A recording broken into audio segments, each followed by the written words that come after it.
1998 Toyota 4Runner alternator replacement. I'm Brian Eslick from How To Automotive.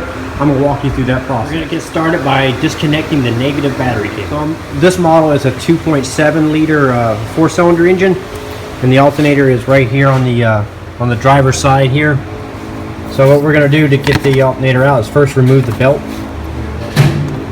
So we're going to loosen this 12mm bolt here, just loosen it up, and then we're going to back this bolt off, rotate it counterclockwise, and then also we're going to, a little below, there's a 14mm right there. You're going to, on the bottom of the alternator, you're going to loosen that bolt, and after you get them both loose, and unscrew this bolt here, the tension on the belt will come off and you can slip the belt off. So after you got the belt off, now what we can do is on the back side of the alternator is there's a little electrical connector here. Get this in here. So you're going to unplug that battery cable, the battery cable, the positive cable that goes to the alternator. So you're going to pop this little plastic cover off with your fingers, and underneath there'll be a 12mm bolt. Go ahead and remove that and pull the cable off. So after getting the electrical connector off and the positive battery cable lead off the alternator, we're going to lift the vehicle up, and we're going to remove the lower shield. But before we do that, go ahead and take this bolt off here completely. So you're going to remove it completely and just let this part of it hang.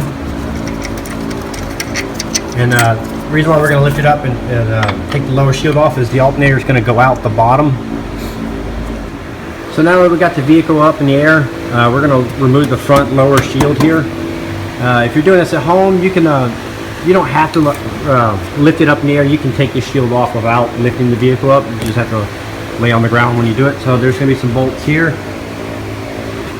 here. Sometimes they're in here. As you can see, this one's missing. And there's a little tunnel here. It's missing on that one too.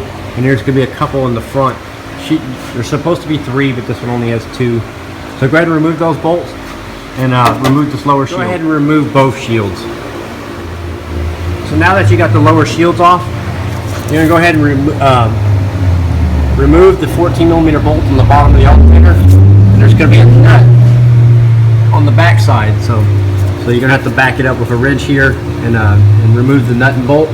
So you'll slide the bolt out, and then you'll put a pry bar right here and pry it out of its little perch here. And okay, now that we got the alternator out of its little perch here, we need to kind of push it back a little bit, and we need to remove this bracket here to get it through here. So it's just a couple 14mm bolts here. There's going to be one just on the inside of this little ear right here. After removing the bolt here and here, there's a third bolt on the front of the bracket right there, a little 12mm that you also need to remove. And when you take those last bolts out, you got to be prepared to catch the alternator. It could possibly fall through. So now that you got the alternator out and the bracket out, to aid in reinstalling this is if you take your bracket here. So if you see how it doesn't want to fit on there, if you take a little hammer and you hit it right here and push it in a little bit, it'll slide on over the new alternator real easy. So like I said, I struck it right there, and now you can see how it slides on easily. And then when we go to put our bolt through, and make it really easy to do. So now what you're going to do is you're going to put the alternator, shove it back in the hole the way you took it out, and then reattach your mounting bracket here, bolt it up. So my replacement alternator was slightly larger, and also if you're coming out and you're having trouble getting it out, what you could do is use a floor jack or a pole jack like I got here, and I got it underneath the oil pan, and I just jacked the engine up maybe a 1/4 inch or so, and that gave me enough room to maneuver the alternator. My old alternator came right out, but the new one was slightly larger, so I had to lift the engine up just a little bit. And what happens is these engine mounts sag over time and they collapse, and this hole gets smaller. So you can use a floor jack if you're doing it at home, or a pole jack if you're doing it at a shop, and push the engine up just a little bit, and you can get your alternator in there. Now you're going to push the alternator over as far as you can. It's kind of a balancing act while you start the bracket. So now that you got the lower mount remounted and tightened, you go ahead and put your alternator back in it, and run the bolt through, and just run it till the bolts are kind of snug, the bottom bolt is snug. Now I'm going to swing the alternator back into place like this, and then start the bolt through there. So now I got the alternator swung back into place, and I started the bolt through it, as you can see here. So now what I'm going to do is slip my belt back on. I'll run this bolt in until it's just kind of snug, and then I'll push it in and then put my belt back on. Now that I got the belt back on, I'll tighten this bolt here, the adjuster bolt, until the belt is tight. And when they're tight, you can give them a little twist slightly like this. You know, you don't want them over tight, because that'll actually burn the bearings up in the alternator.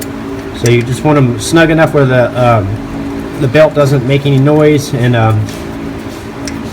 what I like to do is I like to give them a little twist, and you'll get like a little twist out of them, and kind of feel like this, and you got to do it by feel. And then once you get the belt tight, then you can go ahead and tighten the 12mm bolt here, and go ahead and tighten if you need to, lift the vehicle back up and tighten the bolt on the bottom. And then you can put your electrical connectors back on and tighten those up and plug it in. Okay, now that the belt's back on and tight, and the top bolt's tight, I lifted the vehicle back up and tightened the 14mm on the bottom. Now I'm going to go ahead and put my two lower shields back on, and then lower the vehicle down for the last time. So now that you got all that done, the last step is to hook up the negative battery cable.